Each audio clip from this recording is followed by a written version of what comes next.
बच्चों, अब हम आपको वस्तुओं की प्रकृति के हिसाब से सामान्य वस्तुएं, tiffin goods, inferior goods, normal goods के बारे में जानकारी देंगे। ये क्या होती हैं इसके बारे में। जनरली हम जानते हैं कि सामान्यतः और सामान्य तौर पर आम वस्तुएं जो होती है सामान्य वस्तुएं कहलाती है, सामान्य गुड्स नॉर्मल गुड्स कहलाती है। तो इसमें मांग वक्र किस प्रकार का होता है, तो मांग वक्र की प्रकृति के हिसाब से जो है निर्भर करता है कि मांग वक्र की प्रकृति क्या है, कैसी है, इसके बारे में हम आपको बताएंगे। तो सबसे पहले हम ये बताएंगे कि सामान्य वस्तु किस किस प्रकार से होती है। सामान्य वस्तुओं की प्रकृति इस प्रकार से चित्र के माध्यम से वो ओ एक्स वाई अक्ष हम लेते हैं, यहाँ पर एक्स वस्तु और यहाँ पर वाई वस्तु लेते हैं। हम मान लीजिए कि सबसे पहले हमारा यहाँ पर हम तटस्थ थे, ये हमारा इंडिफरेंस कर्व, वाई वस्तु की हम इतनी मात्रा यूज कर रहे हैं और एक्स वस्तु की हम इतनी मात्रा यूज कर रहे हैं। तो अब जैसे मान लो कि कीमत घटी, तो कीमत घटने के बाद सामान्य तौर पे ये कहा जाएगा कि वाई वस्तु की एक्स वस्तु की मांग बढ़ जाएगी और हमारा इंडिफरेंस कर्व इस तरीके से हो जाएगा और एक्स वस्तु की मांग बढ़ जाएगी। अब मान लो कि इसकी मांग एक बार फिर बढ़ी, तो एक्स वस्तु की फिर कीमत घटने पर वाई वस्तु की मांग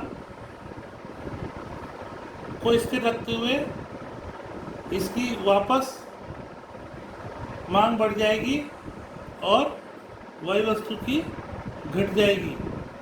तो इस तरीके से वस्तु की मांग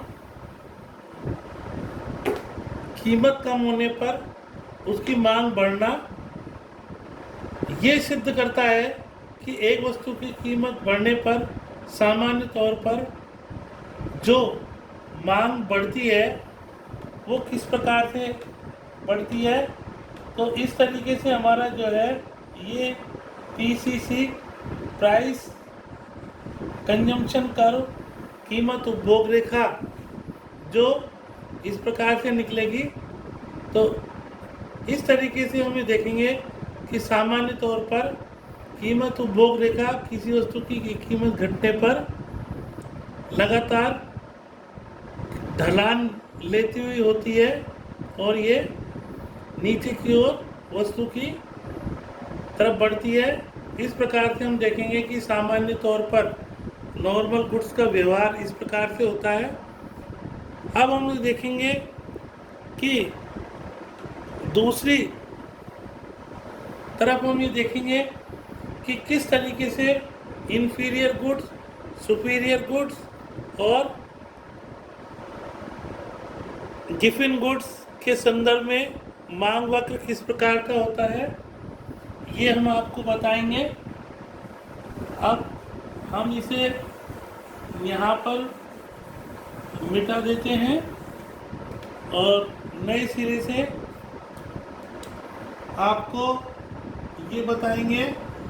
फिर वापस ओ एक्स अक्ष और ये वाई अक्ष, यहाँ पर एक्स वस्तु और यहाँ पर वाई वस्तु की मात्रा होती है।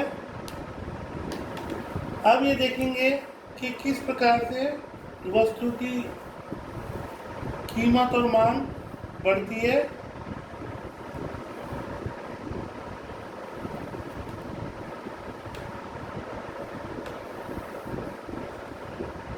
सबसे पहले इस तरीके से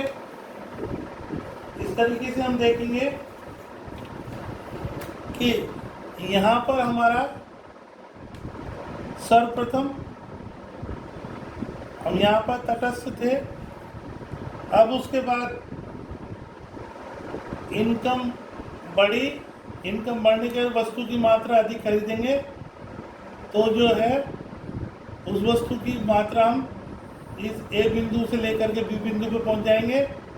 फिर इनकम बढ़ी तो हम इस सी बिंदु पे पहुंच जाएंगे।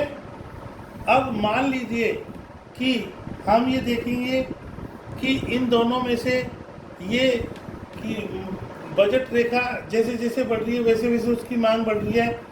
अब हम ये देखेंगे कि किस प्रकार से एक वस्तु सुपीरियर गुड्स है।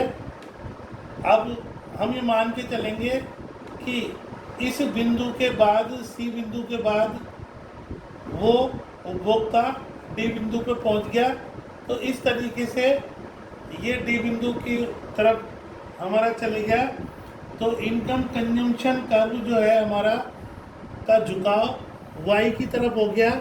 तो वाई की तरफ झुकाव होने से का तात्पर्य ये है कि व्यक्ति की जैसे जैसे इनकम बढ़ती है वैसे वैसे इनकम बढ़ने के साथ साथ वो अपना उपभोग एक्स वस्तु पर न करके वाई वस्तु के ऊपर कर रहा है, अर्थात उपभोक्ता की नज़रों में वाई वस्तु सुपीरियर गुड्स हुई। इस तरीके से सुपीरियर गुड्स का व्यवहार इस तरीके से होता है। तो हम ये देखते हैं कि सुपीरियर गुड्स का जो है किस तरीके से वक्र का ऊपर की तरफ चला जाता है। तत्पश्चात हम आपको कंटिन्यू लगातार इंफीरियर गुड्स और गिवन गुड्स के बारे में अगले व्याख्यान में जानकारी देंगे। That's all.